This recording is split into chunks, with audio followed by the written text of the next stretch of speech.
Assalomu alaykum qadrli yurtdoshlar. Bugun 27-aprel 2025-yil. Kecha Qashqadaryo viloyatidan bugun Andijon viloyatiga yetib keldik. Bu 22 gektarlik kontur.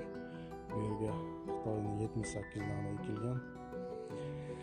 135 ming eng kamida ko'chat sanog'i. Bu yerda biz tajriba boshlamoqdamiz. Maqsad Xitoy nomidan maksimal darajada hosil olish.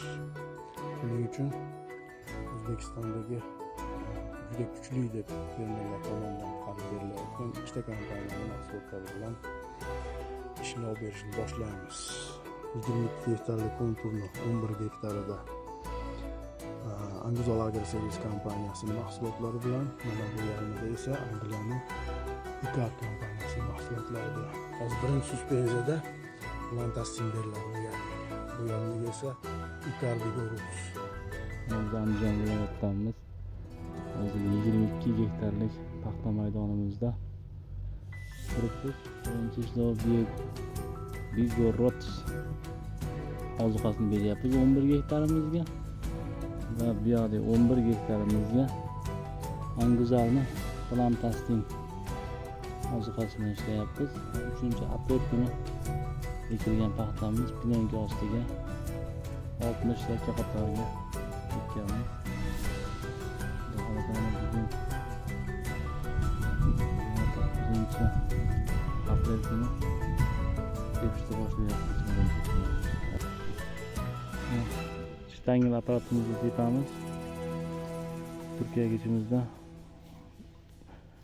hozir mana Ikar kompaniyasini Vigorus'ni 450 grammdan hektariga qo'shyapmiz. 11 gektarimizga 5 litr ishlatyapmiz. Shunda mana suvimizni aralashtirib olyapmiz. Abdani idishga qo'yib turib tayyorlanamiz. Keyin 600 litr suvimiz 500 litrga yaqinlashganda shtangizni qo'shamiz.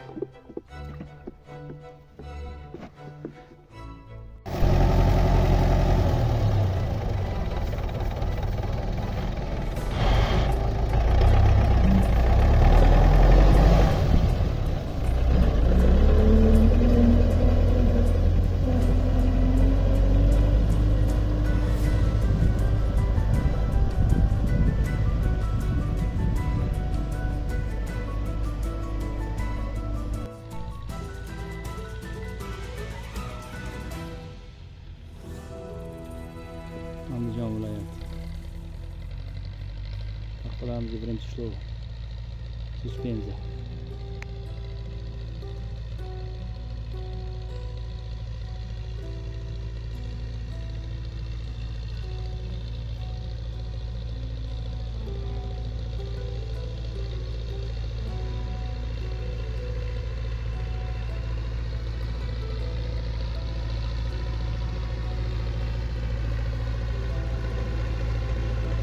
Lantastin, Anguzal, Ikar, Vigorus.